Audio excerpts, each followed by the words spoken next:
Congratulation top 3, इतनी अच्छी journey आपकी रही है, टॉप 3 में आना, काफ़ी बड़े नाम थे, उस नाम में आपका टॉप 3 में आना जी। कितना एक्सपेक्टेशन था आपका और फैंस से काफ़ी सपोर्ट मिला है हमारा।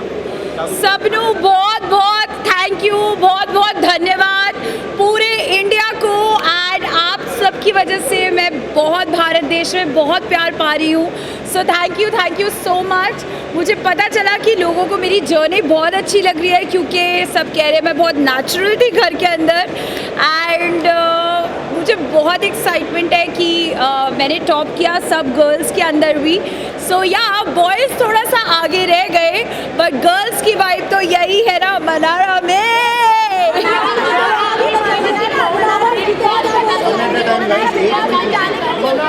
अंकिता जी ने बहुत अच्छा गेम खेला एंड उन्होंने तो बहुत बड़ी बिग बॉस की फ़ैन भी रही हैं एंड उनको पता था कि गेम के बारे में कैसा करना है। एंड सब प्लस वो एज अ कपल आई थी विकी भाई के साथ। मैं तो इंडिविजुअली घर पे अकेले गई थी और मैंने घर पे बहुत मज़े करे हैं। मेरे लिए 3 महीने बिल्कुल मज़ेदार और एकदम हॉलीडे वाले थे। और करते करते करते मैंने यस आपने जैसे बोला मैंने उन्हें बीट करा, तो मैं इसके लिए बस gratitude to and but all the love to Ankita ji. ये कहा गया कि मुनावर की वजह से आप टॉप 5 तक पहुंचे। सच्ची ऐसे थोड़ी ना होता है कि उसकी वजह से पहुंची। मेरा गेम इंडिविजुअली भी बहुत स्ट्रॉन्ग था, एंटरटेनिंग तो मैं थी एंड हमेशा वीकेंड के वार पे सलमान सर से अच्छी बातें सुनने को मिलती थी। कभी कभी जब गलत होता था तो मेरे को सर हमेशा करेक्ट करते थे। एंड मेरा बिग बॉस में सिलेक्शन हुआ है तो जिस तरह की मेरी पर्सनालिटी है उसकी वजह से हुआ है, और मुनावर से मेरी दोस्ती हुई है तो उसकी भी मेरे साथ हुई है। सो आई थिंक फ्रेंडशिप कभी एक वे नहीं होती, दोनों वेज होती। आप मुनावर के साथ ही नजर आई और मुनावर ने आपको बहुत राय मशवरा दिया इनिशियल डेज में। लगता था कई लोगों को कि आप दोनों का अच्छा जमेगा, बट आगे जैसे जैसे शो बढ़ता गया आपको कन्वीनियंस के हिसाब से मुनावर को अपना फ्रेंडशिप जोन में लाने लगी।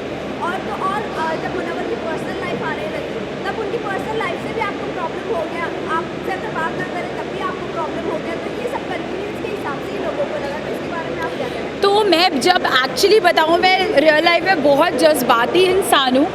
अगर मैं किसी को दोस्त मान लेती हूँ तो मैं उनके लिए बहुत मतलब मुझे लगता है कि मेरे घर से रिश्तेदार आए हैं।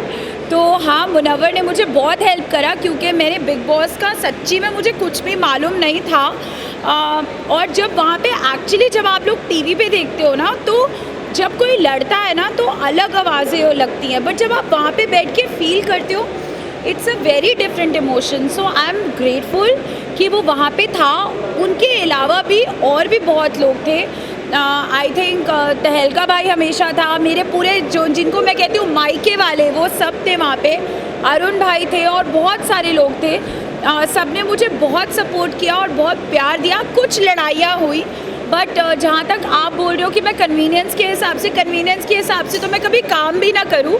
जो काम पसंद होता है रियल लाइफ में भी वही काम करती हूँ सिलेक्टेड।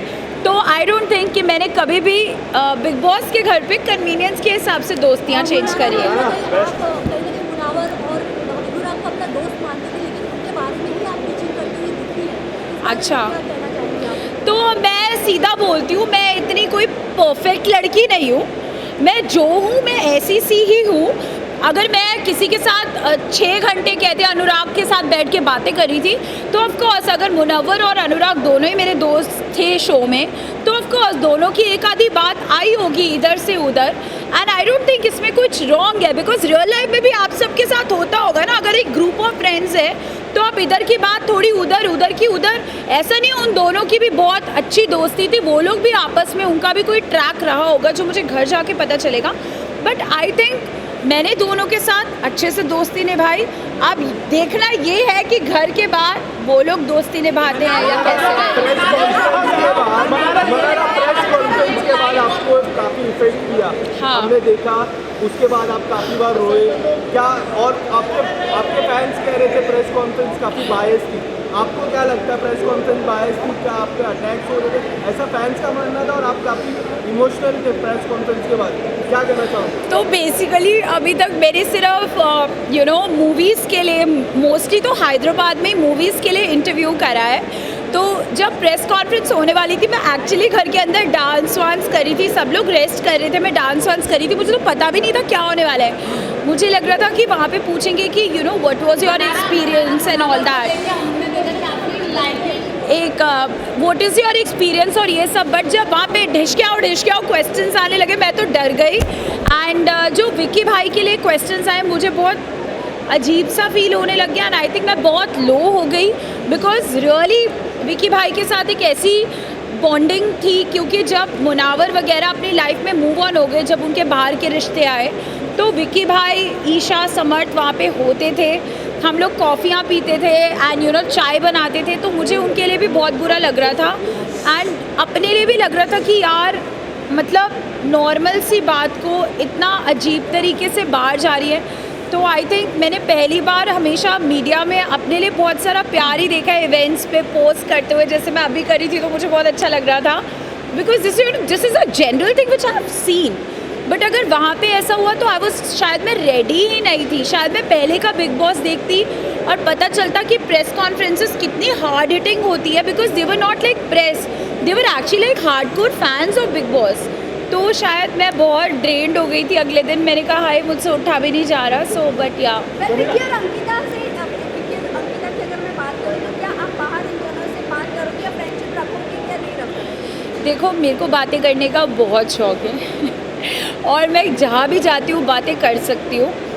अभी भी ये इंटरव्यू 4 घंटे चले तो मैं आराम से बात कर लूँगी, तो ऑफकोर्स विक्की अंकिता बाहर बात करेंगे तो मैं क्यों मना करूँगी यार।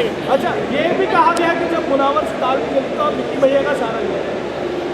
मुनावर से दाल नहीं करी, अरे नहीं, वो दाल बहुत अच्छी गलाता है, उसको खाना बनाने का बहुत शौक था शो में, और वो कुकर में सीटियाँ डाल के अच्छे से दाल गलाता है। तो मुनव्वर की दाल है तो कैसी नहीं गलेगी।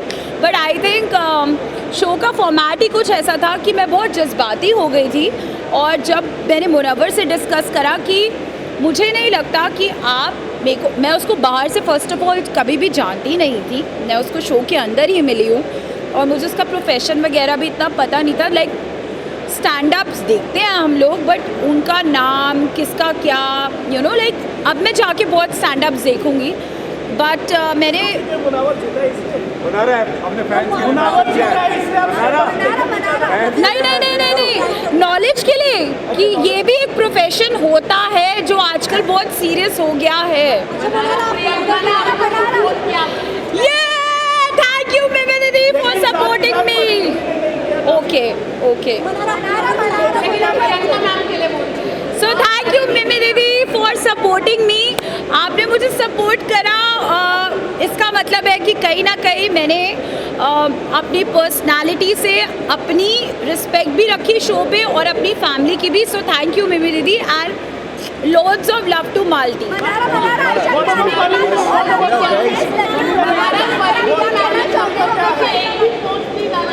ओ तो फिर आप उनसे जाके पूछो, मुझे नहीं पता।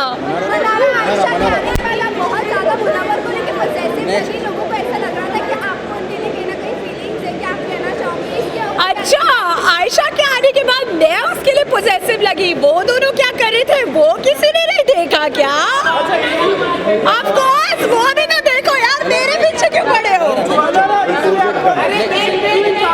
यस, मैं हूँ एक्सप्रेशन क्वीन सारंग्यो, आई लव यू। और अब हम मिलते रहेंगे, पार्टी करते रहेंगे।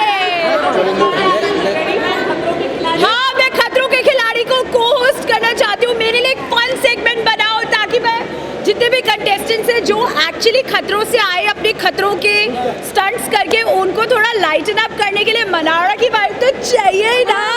मुनावर के जीतने पे आपका क्या रिएक्शन है? Are you happy? मुनावर के may the best person win and of course I wish him all the best। अब वो जीत गया है तो आई एम श्योर वो बाहर आके अपनी लाइफ को एक रीस्टार्ट देगा एंड जो उसने एक नैरेटिव सेट करा था और अब जो वो शो से कहता है कि मैं शो से कुछ नया सीख के जाऊंगा, आई होप वो अपनी लाइफ में अच्छी करेक्शंस करे। Thank you.